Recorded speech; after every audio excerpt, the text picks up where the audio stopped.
Ողջույն սիրելի հետևորդներ ջան, անդրադառնանք մեր հանրահայտ խնձորի քացախին։ Կհիշեք, մոտ 2 ամիս առաջ թե ավելին այնտեղ գրված է, չեմ հիշում, ես բակում նստած իմ ծառի տակ, հենց հատակին,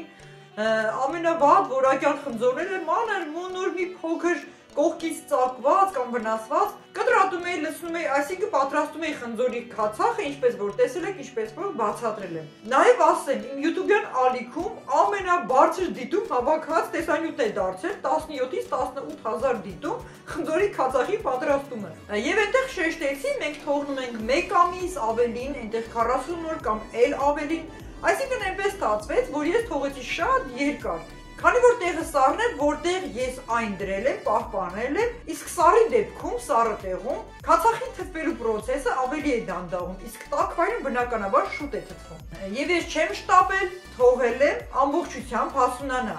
Եվ հիմա, քանի որ բացեցի, նայեցի, փայտե գդալով մի հատ լավ խառնեցի, պետք է հեղուկը միջի ավելցուկից առանձնացնեմ եւ որոշեցի այն կատարել ձեր ներկայությամբ, որպեսզի տեսնեք այդ ինչքան ցույց տվեցի, բացատրեցի, ինչպես է խնձորից առաջացած քացախը առանձնանում։ Իհարկե դեռևս դեռ կրկին կա process, որը դեռ պետք է ընթացք անցնի, կբացատրեմ ինչի մասին է խոսքը։ Եկեք հիմա շատ չխոսեմ, փորձեմ ավելցուկը, մնացուկը արդեն քացախից առանձնացնեմ, ընթացքում ինչ կանեմ, ինչ եմ անելու, ինչքան պետք է կրկին սպասենք, ամբողջը կբացատրեմ ընթացքում։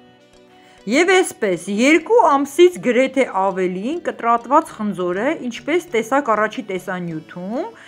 որի վրա ավելացրել էի մի կտոր հաց, ջուր եւ այլն, այնտեղ ինչպես որ տեսել եք, կա առաջի տեսանյութում կարող եք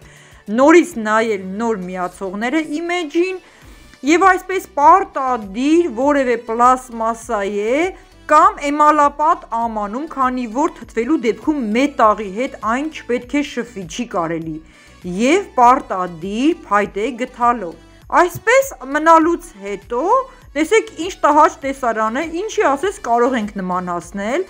ինչպես արդեն շեշտեցի պարտադիր փայտե գթալով, կրկին որը չպետք է լինի մետաղական, խառնում եմ հիմա մի լավ,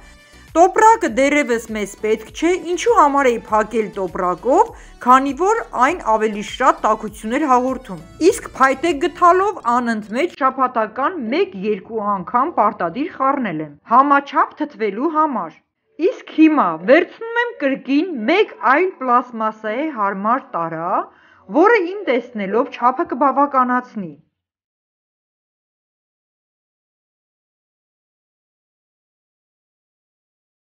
Եվ վերցնում եմ կրկին էմալապատ, միջին ծակոտկիներով քամող մաղ, ինչպես մենք ասում ենք մեր խոսակցականում։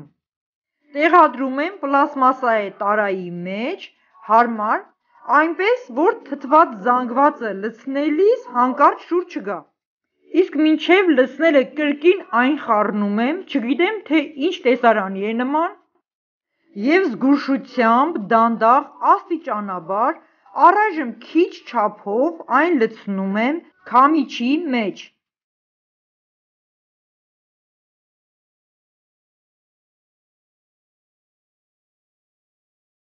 Ապա քամիչը բարձր պահելով, կրկին փայտե գթալով, դանդաղ համաչափ խառնում եմ այնքան, որ ավելի թույլ մի փոքր հեղուկ զանգվածը թափվեցած, իսկ կտորտանքը արդեն ոչ պիտանի զանգվածը գնա թափվելուն։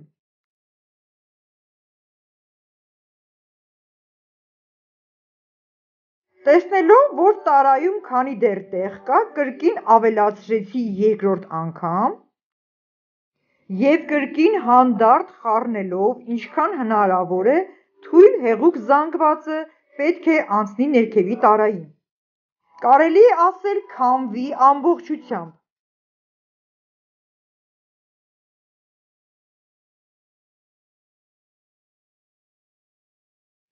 Իսկ հիմա նայեք, ես այն քամեցի ամբողջությամբ, որը այս պահին մենք դեռևս ունենք մի փոքր ծորուն հեղուկ զանգված,